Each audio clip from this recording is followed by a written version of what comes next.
Slater is on the scene down there in Dallas where the Lions and the Cowboys will tangle, and she's got more.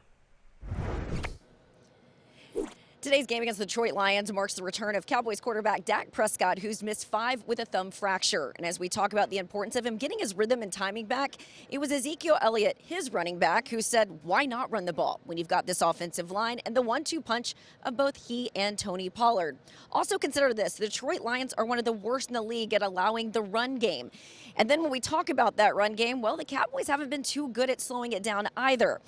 When you look at the Detroit Lions, they're allowing about 5.5 yards per attempt, although it does not look like one of their running backs, DeAndre Swift, will be available for this one. Thank you, Jane. Of course, the big story, though, Dak Prescott coming back, as she mentioned, having missed 5 games with that thumb fracture.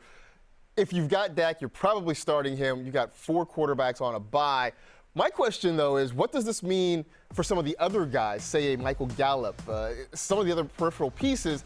This has to be good news for them. Yeah, I'm much more excited about anyone not named CeeDee Lamb in this offense because with Cooper Rush, he was doing enough to keep them afloat. They really weren't the offense like we saw last year. And CeeDee Lamb was getting his, but the other guys were all taking a back seat. So I think Dak will be able to keep Lamb afloat, but I'm excited now for Michael Gallup, for Dalton Schultz if he's able to play. I even think we could get maybe a couple more passes to the running backs. That would be interesting. Get Tony Pollard a little bit more involved. Jane also mentioned the run defense, not very good there, so I think Ezekiel Elliott has another big day.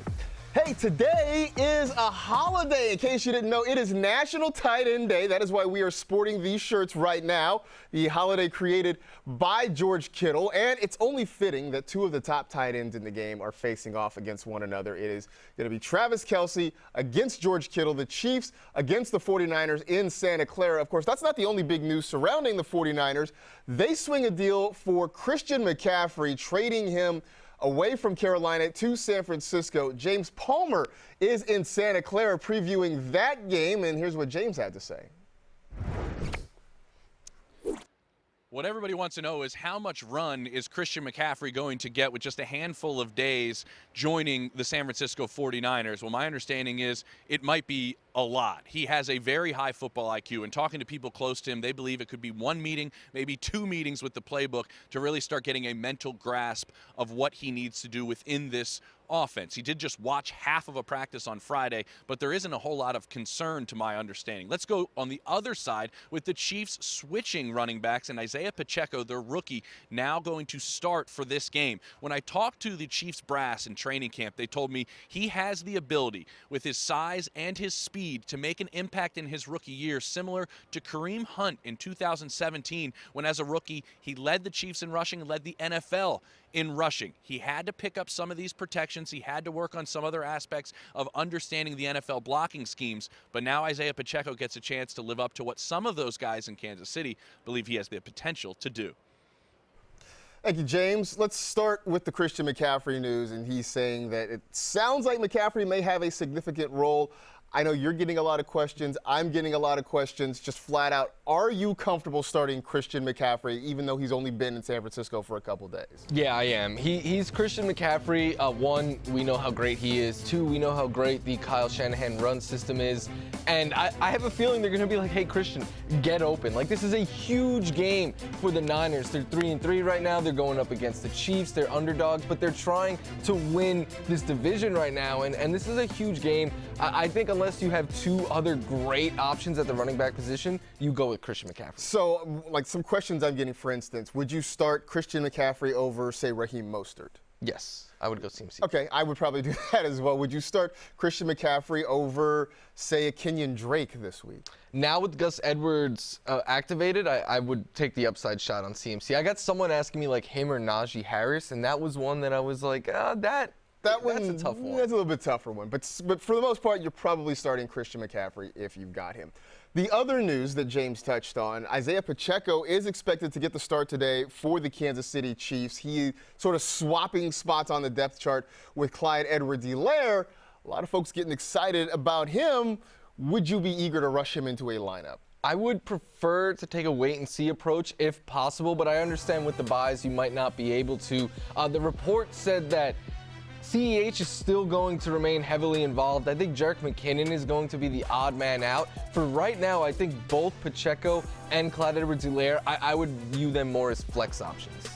I feel like everybody saw the news that Isaiah Pacheco is going to start, and they sort of interpreted it as he's taking over the backfield. But I think the caveat there is that CEH is expected to still have a significant role in this offense. The Chiefs have not been a team to just load up one running back with snaps and touches. I think it's still going to be a really volatile situation. So I'm with you. I would take a very cautious approach before I just automatically plug Isaiah Pacheco into a lineup.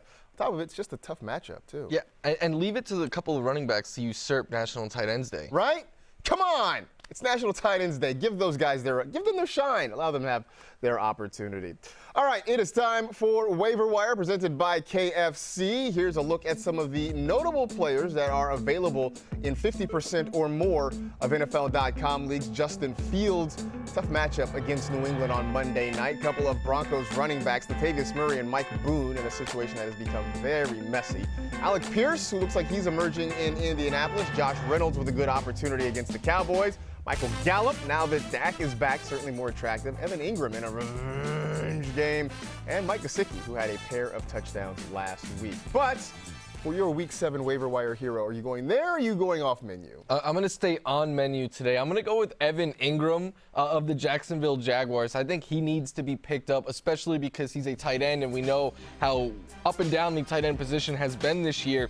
16 targets in his last 2 games. That's 4th amongst the position. He led the team last week with 6 targets. He's top 9 fantasy points in each of those games. And when we're talking about tight ends, that's usually enough to be around a tight end 1 in a given week. Plus, like you said, it's a revenge game.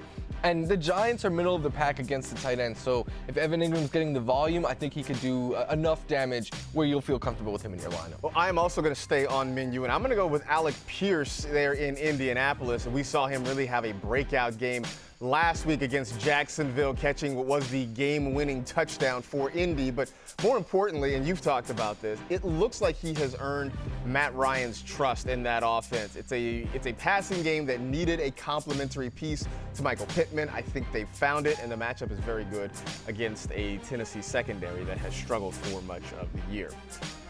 All right, time now for 15 for 15, presented by Geico. We're going to go with some must-start quarterbacks. Who's on your list? Justin Herbert, I still think, is in play in a great matchup. Dak is back for the Cowboys. He should be back for your fantasy team. Matt Ryan is my favorite streaming quarterback for those of you in need this week. I like Aaron Rodgers because of his matchup. And then at the bottom, Dak isn't the only quarterback back this week. Tua Tagovailoa is back for the Miami Dolphins, and he should 100% be back in your starting lineups. The Steelers have given up the 6th most fantasy points to quarterbacks over the last month, but they've allowed the most production to receivers, and we know that is the heart and soul of this Dolphins offense. Tyreek Hill, Jalen Waddle, I think they are going to have a huge game, and just by default, then I think that means Tua has a big game in his return to the Dolphins. Looking forward to seeing him get back on the field on Sunday Night Football. Turn our attention to the running backs and the must-starts for the week. Josh Jacobs, who has been on fire so far this season. Kenneth Walker taking over in Seattle. Good matchup against the Charger run defense. Ramondre Stevenson, maybe not quite as attractive if Damian Harris plays, but still like his opportunity against a weak Bears run defense. And Dameon Pierce back in action in Las Vegas against the Raiders. Let's go back up near the top of that list, and Ezekiel Elliott there against the Detroit Lions. You heard Jane Slater talk about the Lions' run defense. It has been pretty awful so far this season, and Zeke has looked good the last 2 weeks. 81 rush yards last week, 78 rush yards the week before that. He's not getting the targets because of Tony Pollard, so that does sort of lower his floor, but the opportunity exists for him to put up a big game, and if the Cowboys take a lead in the second half, which I expect, maybe it's that 4-minute grind the clock down offense, which should heavily feature Ezekiel Elliott. Over to the wide receivers. Florio, who are your must-starts this week? Amari Cooper, who just gets double-digit targets every week, should be in your lineup every week. Allen Lazard, who's caught a touchdown in 4 of his 5 games this year, has a really good matchup. DK Metcalf, I know he had a down game last week, but I still think he is someone that you start weekly. And Chris Godwin is returning to looking like Chris Godwin. But in the middle there, Big Mike Williams. I know he let you down last week. He did have a catch on the sidelines that I think he was in bounds for that would have got you a lot more points, right? His feet were in there. But just in case you were worried about him or anything like that, he gets the Seahawks this week, have allowed the 3rd most yards in the NFL. Mike Williams is getting about double-digit targets most weeks, and even with Keenan Allen back, if he does play, that is, I think he would be kind of limited. I still expect Mike Williams to be the top target today in a great matchup for Justin Herbert, so I would be all in on Mike Williams. This Seahawks-Chargers game, I feel like it should feature Dave Craig and Dan Fouts and be played at Jack Murphy Stadium, but that's just me because I'm old.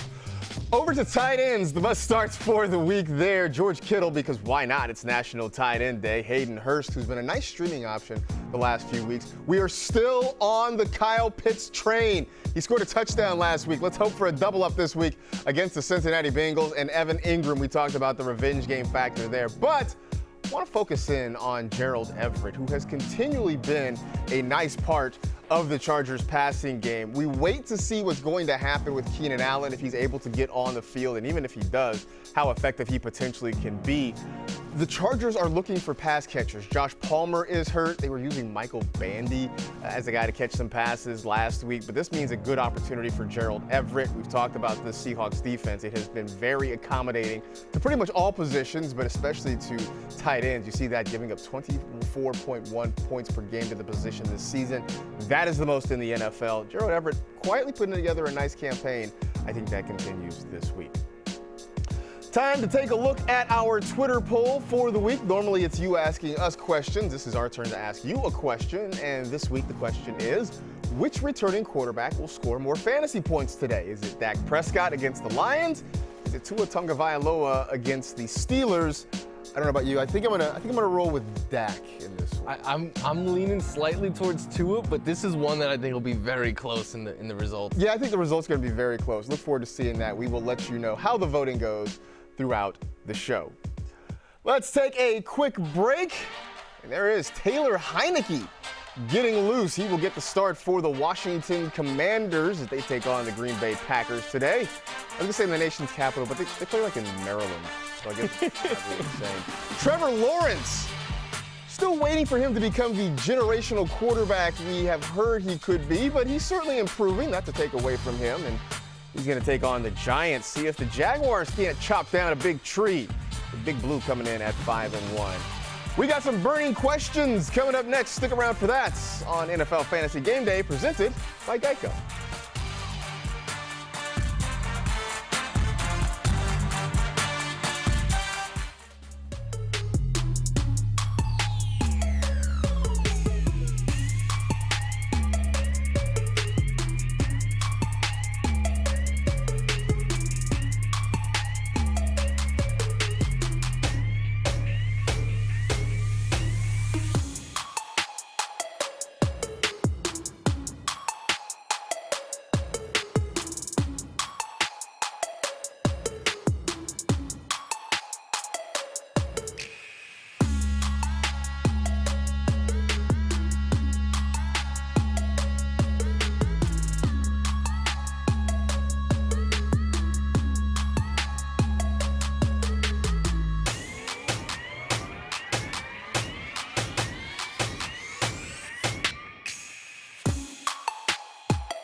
The NFL is headed to Germany for the first time, and you could get in on the action. We're sending one lucky fan plus 3 guests to Munich to watch Tom Brady and the Bucs take on DK Metcalf and the Seahawks. Reaching up, making the catch. Winning fans will enjoy a week in Munich that also features a Bayern Munich European football match. No purchase necessary. To enter and for rules, visit NFL.com/Munich sweepstakes. It looks like a whole lot of fun. Jump in on that if you haven't. He'll be there. He will be there. Tom Brady, the Pharaoh. Still doesn't make any sense to me. But the Pharaoh's going to see if he can get his offense going. It has not been lights out week in and week out. So we'll see what he can do against the Carolina Panthers today. And Zeke Elliott. I mentioned that I like him a lot today against the Detroit Lions. And there he is, like pulling a parachute or something. I don't know. Getting loose, though, for the Cowboys, taking on the Detroit Lions down there in Dallas. Welcome back to NFL Fantasy Game Day, presented by Geico. I'm Marcus Grant. That's Michael F. Florio. And don't forget to send us your questions on Twitter at NFL Fantasy. We'll get to a couple of them right now, see if we can help out some folks setting their lineups before Week 7 gets going for real, for real. Sergeant Stash, who's asking, Josh Reynolds or Drake London? That is Matt Okada in disguise. Gotta be, right? Is it wrong to say Josh Reynolds? Like that's the way I'm leaning right now until we see the Falcons. And I think they might have to throw it more, but until we see them do it, it's hard to trust. It really is hard to trust. I never thought we'd be asking this because I was all on the Drake London train, but I do think the game script favors Josh Reynolds a little bit more. This one from Caesar Noel, Alec Pierce or Kenyon Drake for the flex? I like both of these options, but Gus Edwards being active takes a little shine off of Kenyon Drake. I'll go Alec Pierce. I'm going to go Alec Pierce as well. I just think this is going to be more of a pass-heavy game for Indianapolis. One more to get in here from J-Mac. Brian Robinson or Curtis Samuel at the flex, so a couple of Commanders facing off. I'll go Robinson there with the change in quarterback. Yeah, I like Curtis Samuel. He hasn't quite gotten the same opportunity share since the first couple of weeks, but I still think I like him a little bit overall, a little bit more than Brian Robinson this week. Time for our favorite flex plays, those guys that you can put in that flexible spot, right? It's either a running back or a wide receiver, maybe sometimes a tight end. So who is your favorite flex start of the week? I'm being nice to some Cowboys today. I have Zeke as a start, and my favorite flex option is Tony Pollard because Lions. Like that's what it is. And I think Tony Pollard every week sees around the same amount of volume. The difference in if he has a good fantasy day or not is if he breaks a long run, potentially scores a touchdown. I think there's a lot more opportunity today for him to do so against the Lions defense that has really struggled against the run and has really struggled against big plays. So Tony Pollard, his usual, like 10, 12 touches, could go for a lot more production in this great matchup. Very much a start all your Cowboys sort of day against the Lions.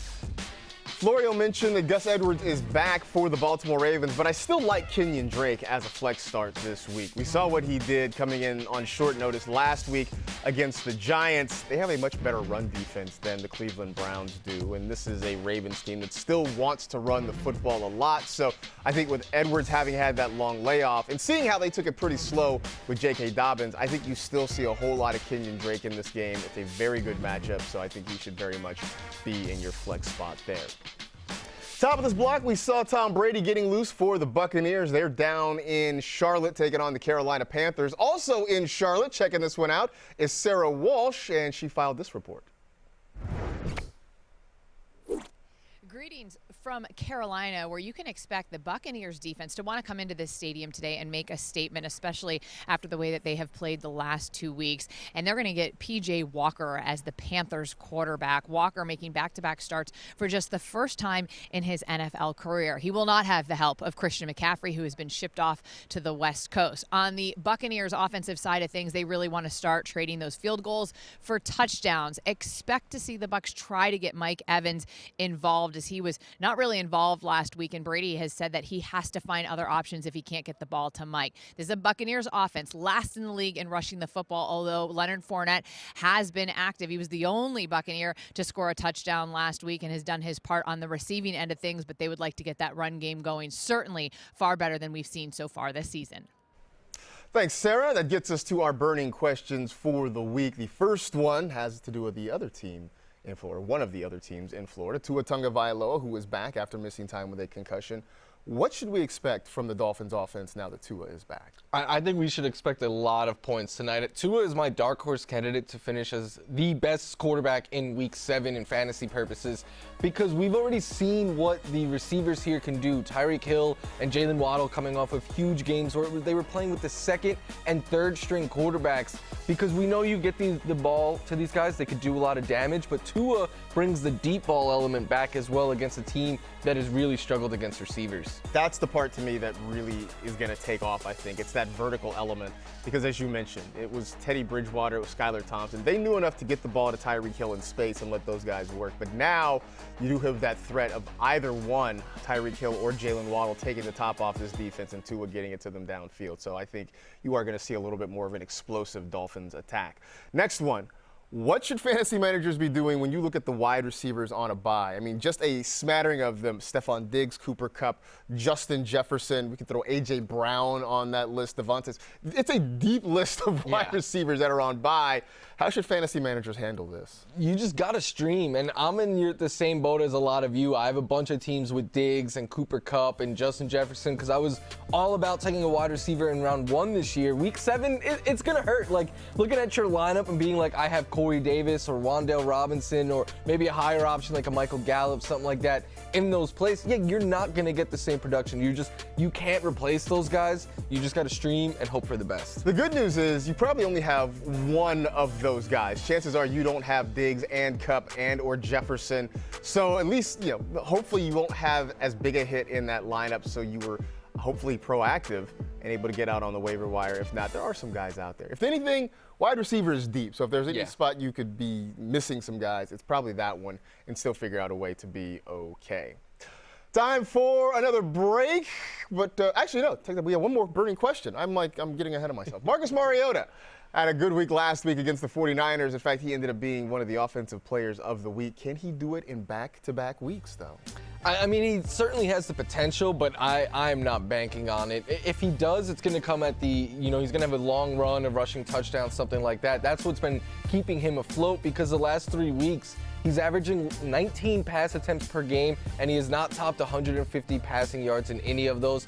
And this Bengals secondary has been really stingy this year, so I don't like Mariota that much as a streaming option this week. If you use him, you're just hoping he gets something on the ground. I don't think you're going to see as many designed runs for him. If he gets something on the ground, I think it's going to be him sort of scrambling away from pressure. Hopefully they take the wraps off and let him throw the football a little bit more. I think the game script might favor it, but we'll see what Arthur Smith decides to do. Figuring out what Arthur Smith is going to do has been one of the biggest riddles of the year so far. All right, now it's time to go to break. I was a little bit premature, but we got plenty still to talk about on this show, including maybe a little bit about that man, Saquon Barkley, the Saquon-assance, looking to continue down in Jacksonville today as the Giants try to get to a surprising 6-1.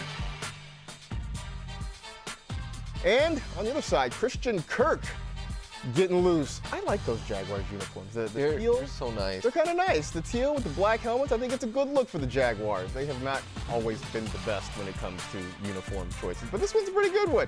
We got some sleeper picks coming up next on NFL Fantasy Game Day, presented by Geico.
Dak Prescott getting the shoulder loose. Today's game against the Detroit Lions. Dak making his return from a thumb injury he suffered way back in week 1. Looking forward to getting him back on the field for the Cowboys and for our fantasy rosters. And another big-time quarterback, Aaron Rodgers, though he has not been quite so big-time this season for the Packers. Trying to see if they can get the offense unstuck against the Washington Commanders. Certainly the matchup is in their favor. We'll see whether or not the production is what we want it to be today. Back here on NFL Fantasy Game Day, presented by Geico. I'm Marcus. He is Mike. And you can keep sending us your questions on Twitter at NFL Fantasy. We'll get to a few of them here right now. And Aaron, again, you keep answering until you eat some vegetables. From Moreno, Aaron Jones or Ramondre Stevenson, which is not a thing that seemed like it would be a question back in August. And it would have been wild because I would have said Stevenson had Damian Harris not look like he might suit up this week. But with him potentially coming back, I think you stick with Aaron Jones. You stick with Aaron Jones. I think the ceiling is higher there for Jones. But I do like Stevenson, just not against Aaron Jones. Raven-wise, wanting to know Pacheco today, even against a stout Niners defense. It depends on your options. You might be in a pinch and have to use him, but I still think both the Chiefs running backs are just more flex options, so you might have a better option on your roster. It's been hard to figure them out because the usage has been so scattered for all of them, so I'm with Florio. If you've got other options, I would try to avoid Pacheco in this one today, at least till we get a clearer idea of how it's going to work. Okay, let's take a look at some of the inactives and actives in notable situations here. Of course, Dak Prescott, as we mentioned, is back. DeAndre Swift is out. Josh Reynolds active. Some wide receivers also active or inactive. Marvin Jones, Laviska Shenault will play for the Jaguars and Panthers respectively. Jahan Dotson out for the Commanders. Rashad Bateman and Mark Andrews both expected to be active for the Ravens. In the afternoon, we know Russell Wilson has already been ruled out, but Tua Tagovailoa, as we mentioned, is back. Jalen Waddle is questionable with a shoulder issue. Hunter Renfrow, Tyler Lockett, they are both expected to play in the late window, while Keenan Allen remains a game-time decision, still nursing that hamstring that he injured back in week 1. Time now for Fantasy Insurance presented by Geico. We're talking about the moves that can make or break a lineup. Basically, we're talking sleepers here. So, Florio, who do you have? I think Michael Gallup is very much so in play, and we keep saying this is a week where you could start all of your Cowboys. That includes their second receiver. He is getting healthy at the perfect time. Last week, he saw a season-high 7 targets. He played a season-high in snaps, and now he gets Dak Prescott back. We already know that Gallup and Dak have a strong connection together. They've been playing together for years, and then it's a great matchup against the Lions. So this is one of those situations where everything is kind of coming in place at the right time, and I think you take a shot on Michael Gallup. Definitely like Michael Gallup this week. I also like Matt Ryan, who earlier in the season we were sort of fading him because it looked bad.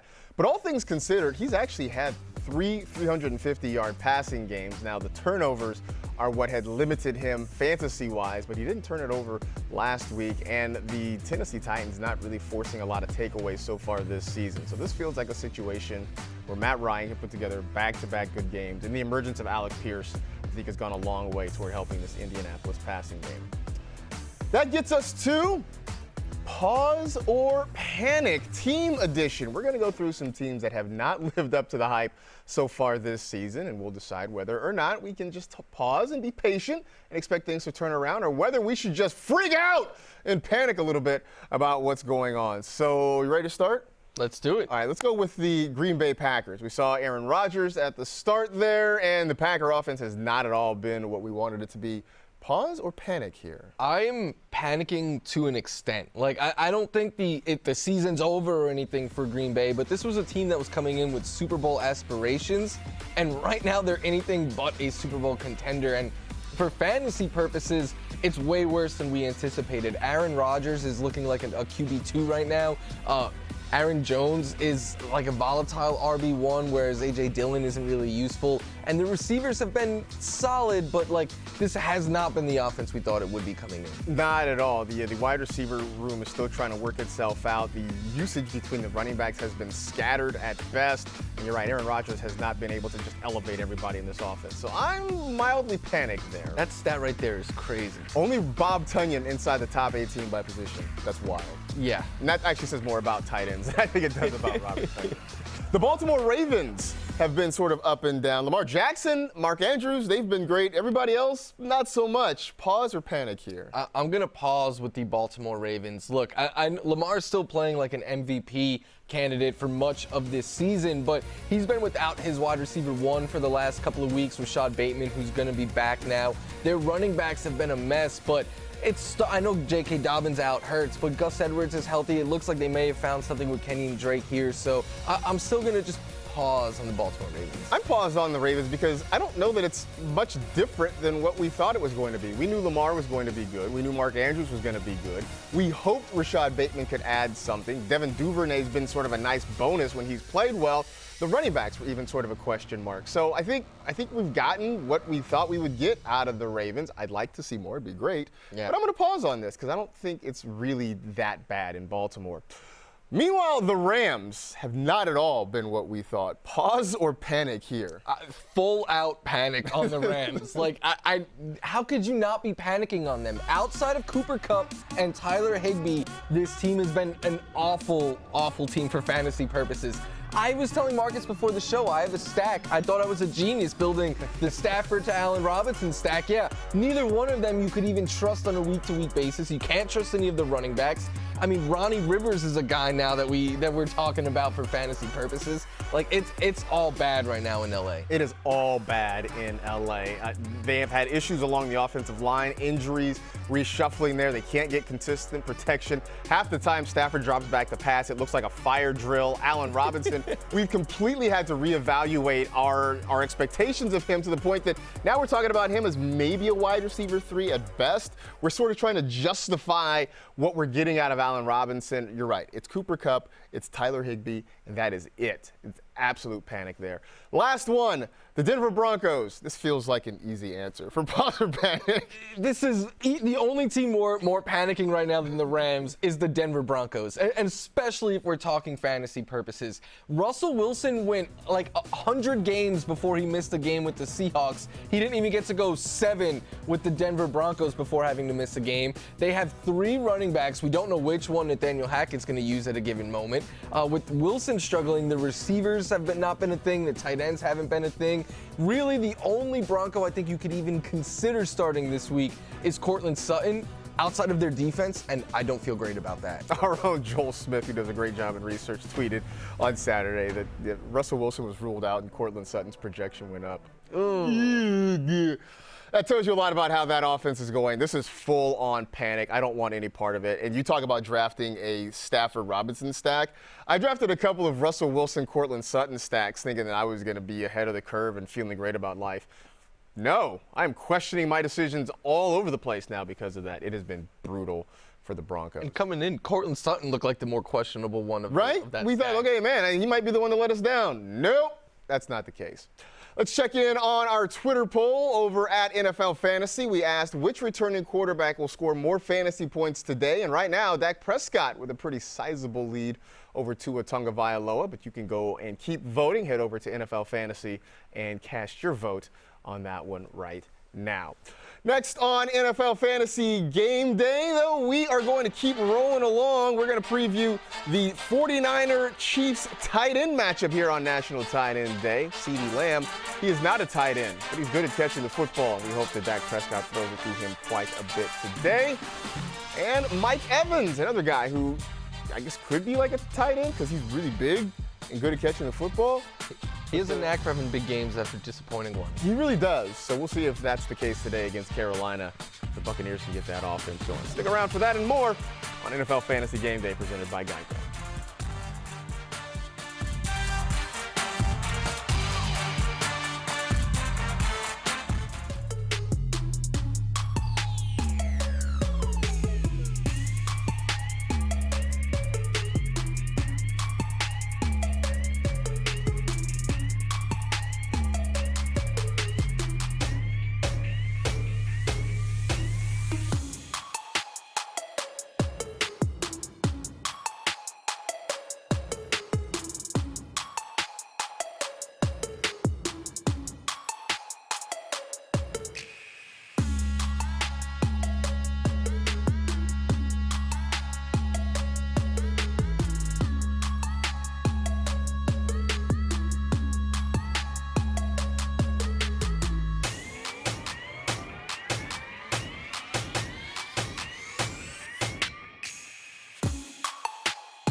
League winner Lenny. Leonard Fournette and his Buccaneers teammates getting ready for a divisional matchup against the Carolina Panthers. Bucs have not run the ball effectively this year, but Leonard Fournette's still finding a way to put up fantasy points, and that's why we love you, Lenny. We appreciate you looking out for us. And Curtis Samuel, who has sort of been a do-everything guy, at least early in this season. Not as many carries recently. We'll see how the Commanders decide to deploy him today against the Green Bay Packers. Welcome back to NFL Fantasy Game Day, presented by Geico. I'm Marcus, he's Mike, and as always, you can send us your questions on Twitter at NFL Fantasy. Let's get to a couple of them right now, shall we? We will start with this one from Nell, who asks, flex full PPR, Alec Pierce or Romeo Doubs? I'm going to go with Alec Pierce here. Romeo Doubs has been playing pretty good ball as well, but Pierce has been ascending as of late, at least 6 targets, 12 fantasy points in his last 3 games, including one against the Titans, who he gets today. And the Titans secondary is giving up a lot of production to receivers. I will double down on that one. I do like Romeo Doubs as a sleeper, but I think I like Pierce a little bit more. This one from Pax. I've got Leonard Fournette, Joe Mixon, Kenneth Walker, and Dameon Pierce. Who do I sit? Well, we can make it easy. Pierce, well, you start Pierce potentially this week too, right? It's for me, I think Fournette and Mixon I would definitely be starting. I think Kenneth Walker might be the odd man out here, but I don't know. This is a really tough decision. Definitely I'm starting Fournette. I'm definitely starting Mixon. I think I might lean toward Walker just because the Charger run defense has not been particularly good. So, you know, it's a toss-up. I think you just wanted to show off who your running backs are. I get it. Look, I understand. I completely Make a trade. Make a trade. Makes your headaches a little bit less each and every week. It's time now for Who Scores, presented by DraftKings Sportsbook. And here on National Tight End Day, we're talking about a couple of tight ends. Travis Kelce and George Kittle, they will be facing off later on today. So let's start with Travis Kelce. DraftKings predicts that he will have 71.5 receiving yards. So where do you have him pegged this week? I have him for just a little bit ahead of that. I'm giving him 74 yards right here. I do think he gets a touchdown, and I have him for 7 catches, so that'll put him at just about 20.5 fantasy points, which, I mean, that's like a normal game for Travis Kelce at this point. I'm giving respect to the Niners defense. I don't think this is a week where he just goes absolutely bananas, but I do think this is a game where National Tight Ends Day, he's still the focal point of the passing offense. I think he'll have a very good game, but not like a huge blow-up Travis Kelce game. All right. Well, on the other side, there is George Kittle, who is the creator of National Tight End Day. And according to DraftKings Sportsbook, they have him projected at 47.5 yards. I'm going to say he does quite a bit better than that. We're going to roll it up. We're actually going to put him right in the same neighborhood as Travis Kelce. I've got him with 75 receiving yards. I've got him with a touchdown as well. I also have him with 7 catches, so 20.5 points for George Kittle. It's just synergy on National Tight End Day. Why wouldn't it be? We saw him have his best game in fantasy this season last week. I think they sort of keep that rolling. I think now with the addition of Christian McCaffrey, that's one more weapon that you have to watch out for. And I think you're going to see Kittle be more of a route runner this week than we've seen earlier in the season. And again, look, it's just National Tight End Day. Look, this part of it is just vibes. It's all karma, right? I think why not give a guy a whole lot of opportunity on a day that he created? It only makes sense. They're the pointing Spider-Man gift, kind of like us in these shirts. Exactly the same. Wearing these shirts, it's like a uniform that we're wearing here today. Get in on the hottest sports action for your shot at cold hard cash with DraftKings Sportsbook. Bet on your favorite sports all season long and gear up for football season. Right now, new customers can get a special offer when they sign up using promo code WHOSCORES. Trevor Lawrence getting ready to take his Jaguars onto the field against the New York Football Giants. Jags trying to get back in the win column after a couple of rough weeks there. And the guy on the other side of that game, Danny Dimes, Daniel Jones, who is kind of a fringe QB1, I guess. Wan'Dale Robinson walked by. I'm hoping for a touchdown. Hey! In those two. Hey, there's Richie James. You can just spin the wheel of Giants receivers and hope that one of them actually does some things. Stick around. Sunday Fun Day is what's coming up next on NFL Fantasy Game Day, presented by Geico.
Dallas Cowboys trying to keep pace in the NFC East, trying to stay in there with the still undefeated Philadelphia Eagles and the red-hot New York Giants, and hoping that Dak Prescott can add a little more life to an offense that has been good but not great over the last few weeks while he was out. Keep that hand safe. Right? I know, can we high-five with the other hand?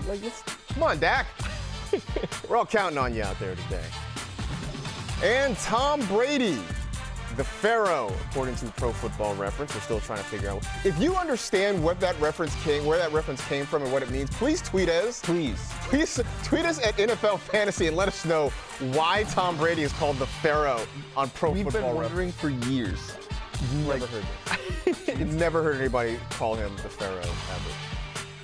It's time for 15 minutes to kick off, presented by Geico. Let's take another look at the injuries of note in the early window. Of course, Dak Prescott, as we've mentioned multiple times, is going to be going today. DeAndre Swift not active for the Lions, but they will have Josh Reynolds. Marvin Jones back for the Jaguars. Laviska Shenault active for the Panthers. Some talk that maybe he'll get a few more touches. We will see. Jahan Dotson is a no-go for the Commanders, but Rashad Bateman and Mark Andrews both should be on the field for the Baltimore Ravens. Back here on NFL Fantasy Game Day, presented by Geico. It is Sunday Fun Day! You have air horns? We got air horns. We got air horns. You can keep sending us your questions, of course, on Twitter at NFL Fantasy. We got a few more here to queue up and see if we can answer. This one from Uchenna Nwosu, DPOY 2023. As a Trojan, I endorse that. Jacoby Myers, Terry McLaurin, George Pickens, or Rashad Bateman. You got to pick 2 out of that 4. I think Terry McLaurin is definitely one of them. Then I'm going back and forth between Bateman and Pickens. I think I take the upside shot with Pickens there, but it's close. It's like they're all 4 of kind of the same guy right now. Very boomer bust. They're very boomer bust. I definitely go Pickens there. I'm banking that this is a McLaurin game. I think somehow Taylor Heineke injects some life. That's my hope. Into Terry McLaurin. So I go Scary Terry. Plus we're getting close to Halloween, so Scary Terry feels like a good option there. He and George Pickens. All right, now it is officially Sunday Fun Day time. Kind of muted air horns. There it is. Woohoo! Air horns. Today's top scorer will be ... Tyreek Hill. Okay. The best wide receiver in the game right now. I mean, last week he went for over 150 yards with, again, the second and third string quarterback. He has 3 games this year already with at least 10 catches and at least 150 yards.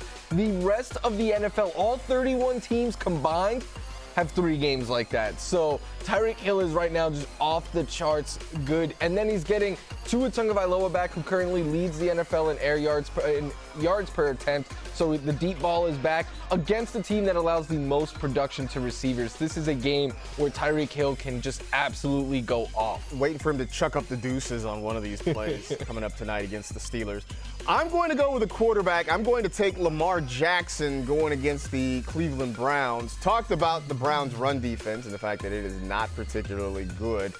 I know Gus Edwards is back, but you're still going to see Lamar get his opportunities to run the football. Wouldn't be surprised if he goes over 100 yards and maybe a touchdown on the ground today, but also think he's going to throw the ball effectively. We know he's got Mark Andrews. Rashad Bateman is back. So this just feels like a big blow-up game coming for Lamar Jackson. Since we're talking quarterbacks, let's stay on that train and talk about must-start quarterbacks for the week. Who do you have?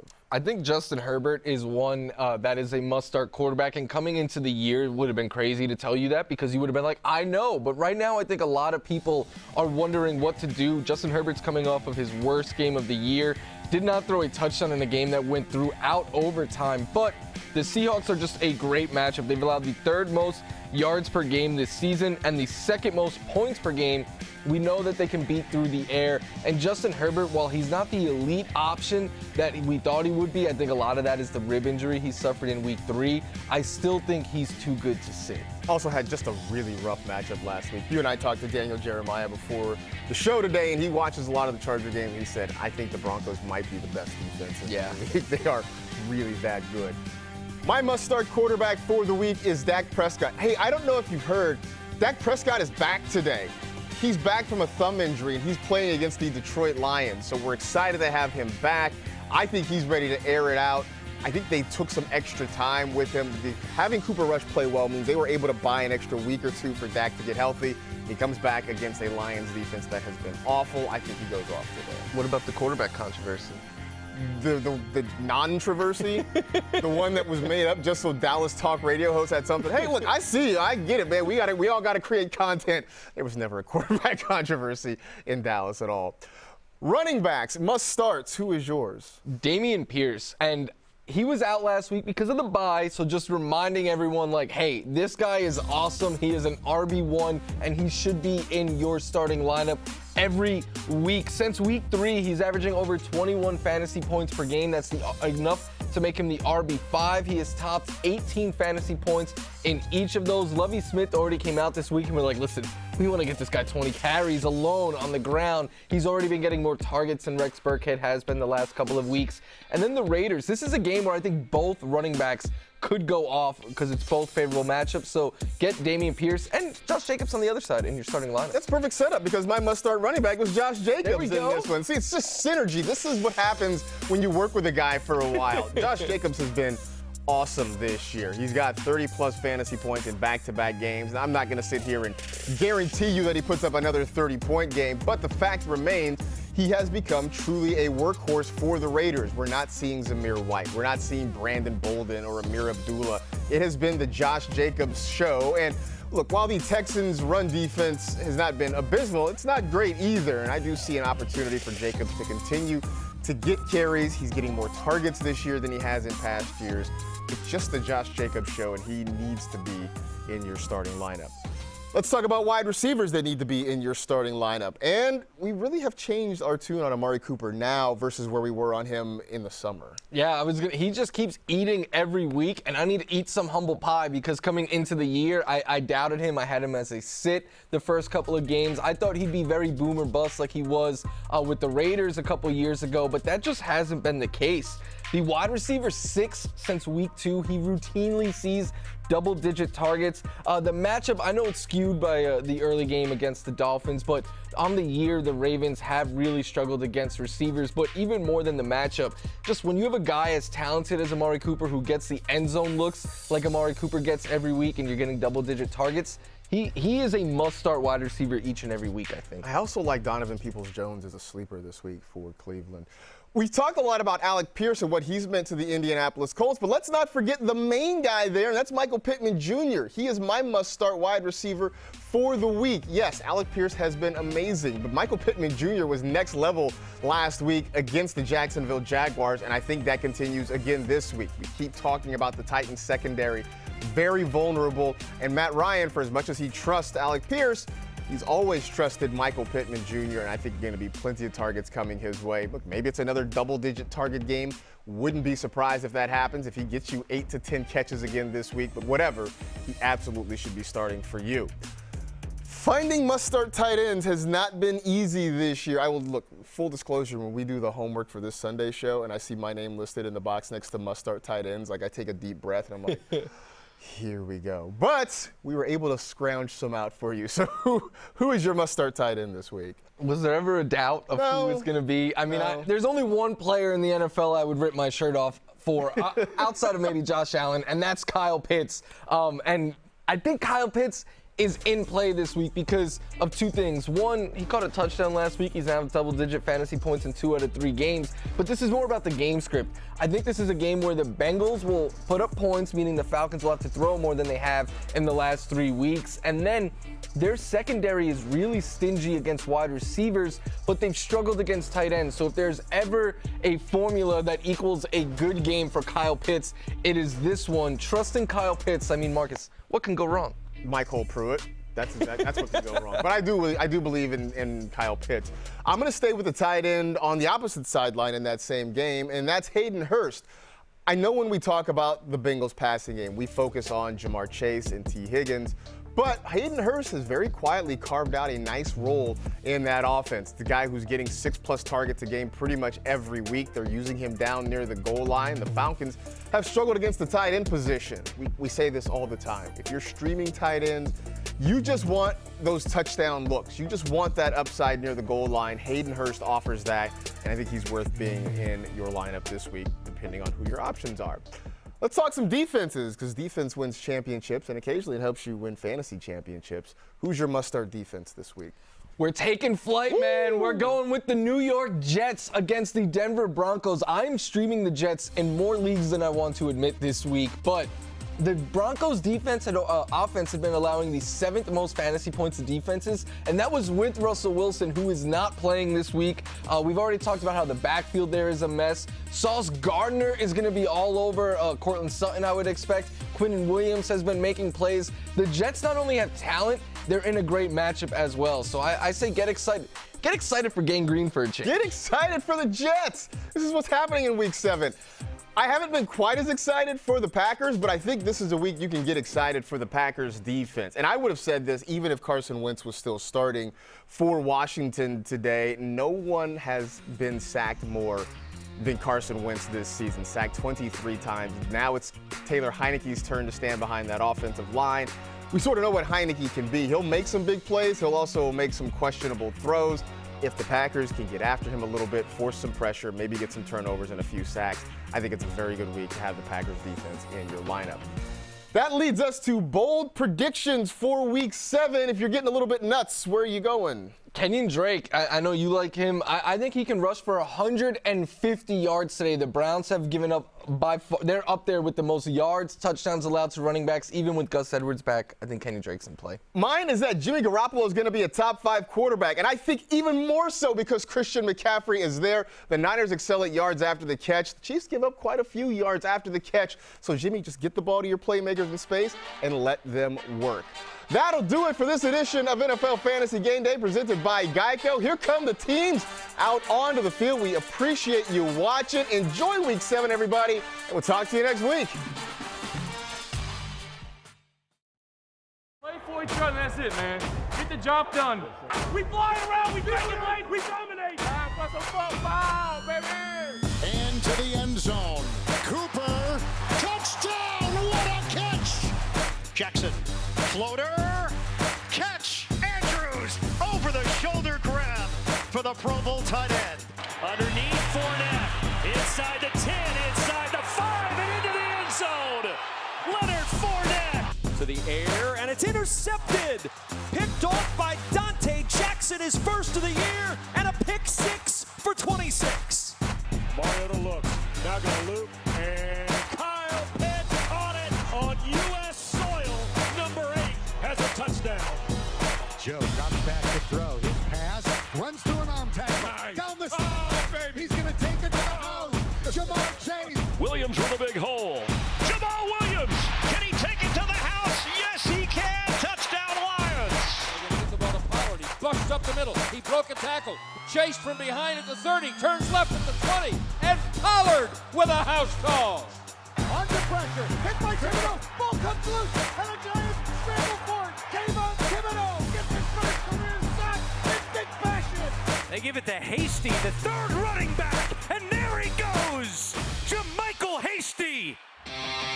Rodgers going end zone. Lazard, he's got it for the touchdown. Taking a deep shot down the middle of the field for Brown. He's got it. De'Ami Brown, touchdown. Ryan throws on the near sideline looking for Allen Pierce. He's got it. Touchdown. Touchdown. Allen Pierce spikes it into the end zone. Touchdown. Looking, throwing, intercepted. Intercepted, David Long. Touchdown. The Commanders. Pitch to Pierce, good blocking on the perimeter, and there he goes. And he'll take it to the house, 75 yards.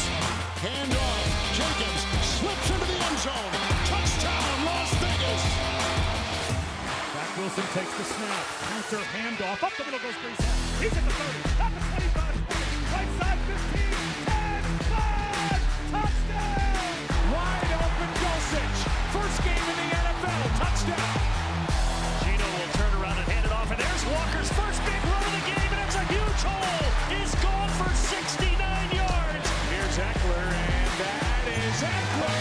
Oh, just refusing to go down. Touchdown Chargers. Mahomes dancing around, now finds an open man. It's Smith-Schuster to the end zone for the touchdown. Burst of speed, and he's in. Touchdown.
Yards given up. They give up 6.5 yards per play, which is second worst in NFL history.